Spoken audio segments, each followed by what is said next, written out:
And there was some nasty comments online that said she looked puffy or that her skin was sun damaged or too pigmented. I will let a comparison between Lila Moss and her mother do the talking to demonstrate the features of beauty missing from Lila's face.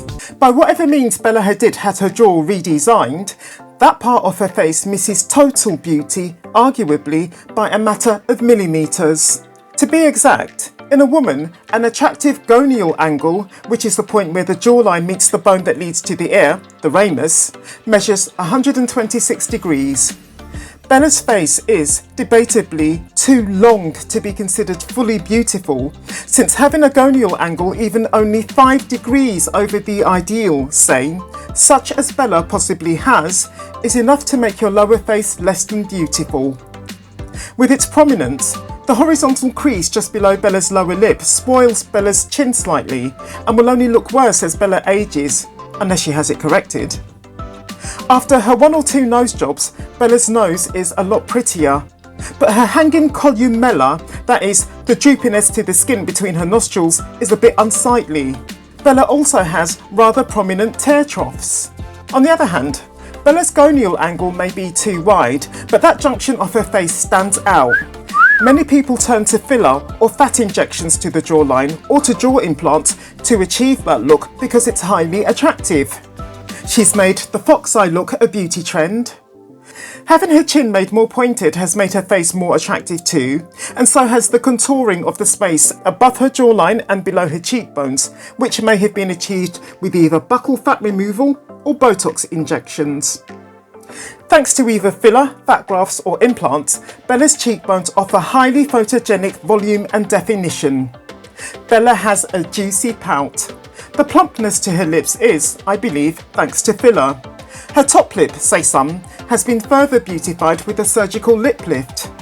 Bella's philtrum, that's the space between her upper lip and her nose, appears slightly shorter than it used to be, which is usually what happens when one has a lip lift. Bella is vastly more beautiful now than before her cosmetic surgery makeover, and look where it's got her. In the past, model features generally included sculpted voluminous cheekbones, a contoured lower face including a V-shaped chin, a compact and well-defined jawline, triangular lips, and slim, taut eyelids. Gigi Hadid has got fat cheeks, a stout lower face, bubbly lips, slightly flabby eyelids, and a jawline which I wouldn't call defined. However, it is attractively compact thanks to the dimensions of her gonial angle. To beautify Gigi, I prescribe her with caloplasty, that's number 1, that's lip surgery, assuming she's a candidate for it of course, in order to shape her lips into more of a triangle.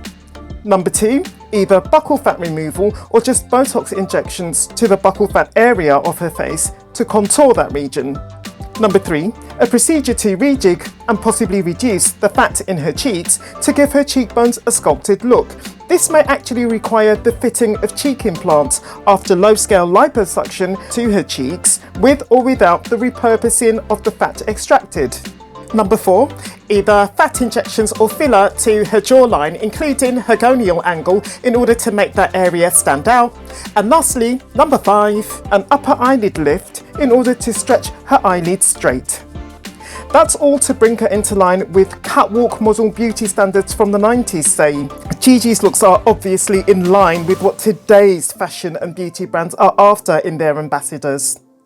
Stephanie Lange offers an answer to those who have said that Gigi seems to have lost her looks, or, as some appear to have labelled it, suffered a highly regrettable glow down. She came on camera wearing actual no makeup, and there was some nasty comments online that said she looked puffy or that her skin was sun damaged or too pigmented. And okay, I do agree that compared to her makeup video that she filmed 4 years ago, for example, she does look a little bit different. I mean, her face is rounder, she does have a little more pigmentation. The more recent video from Gigi that we just saw was from around spring 2020 when Gigi was heavily pregnant, and sure enough, that's kind of simply what can happen when you're pregnant. You have so much more fluid and blood flow because your body is literally growing a human being. You gain weight because you need to in order to nourish both yourself and the small human that you're growing inside your body. So, are we wrong to say that Gigi's looks have faded once and for all? So if your face changes, I mean, it's just a fact of life, and it's not at all a glow down. Stephanie also has a robust response to those who complain that Gigi's face never matched with widely accepted beauty standards in the first place, let alone now. Having features that are different from the beauty standard does not make them a flaw. Let that be a lesson to me. I will let a comparison between Lila Moss and her mother do the talking to demonstrate the features of beauty missing from Lila's face. That said, in my opinion, Lila would probably have been signed up by a model agency even without her mother's contacts. And to me, the same goes with the Hadid sisters. However, I believe that Lila's mother, Kate Moss, has made it drastically easier for her daughter to actually get booked. And again, the same goes for Bella's and Gigi's mother, Yolanda Hadid. As you probably already know, both Kate Moss and Yolanda Hadid were two high-profile models of their time. On the point of getting booked, being signed to a modelling agency doesn't, by any means, automatically guarantee you any work. Modelling, as you may well already know, is a fiercely competitive industry, and it's the photographers who call the shots, both literally and metaphorically.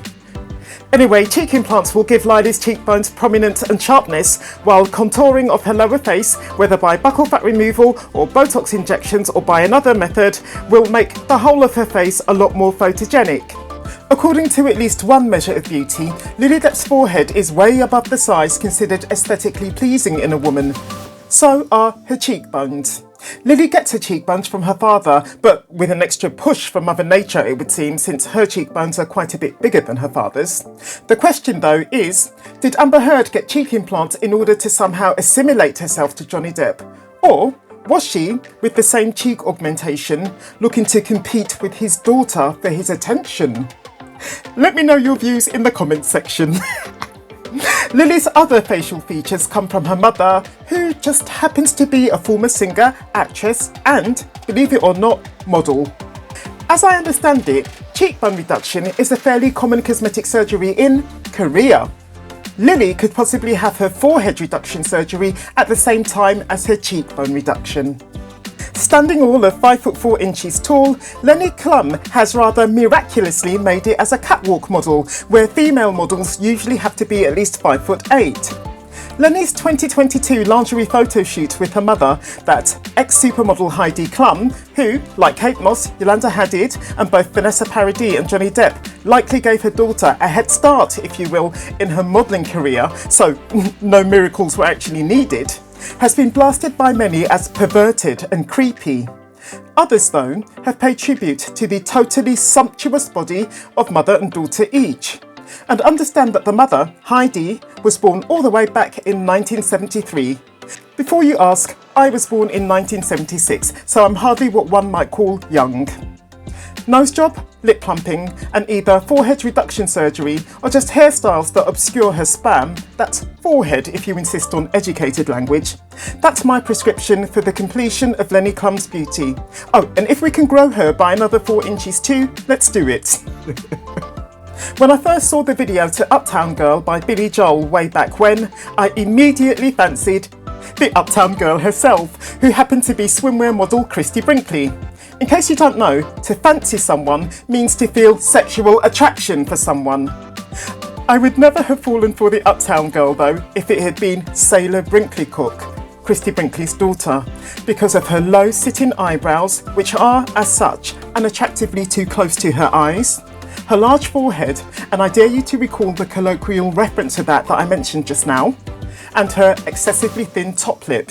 Accordingly, I necessarily prescribe supermodel Sailor with a brow lift, a forehead reduction, and lip volumizing injections. But I also urge her to first find out about any problems in having both a brow lift and a forehead lift, whether together or sometime apart. If you've enjoyed this video, then I recommend you to watch this one next. I'll meet you there.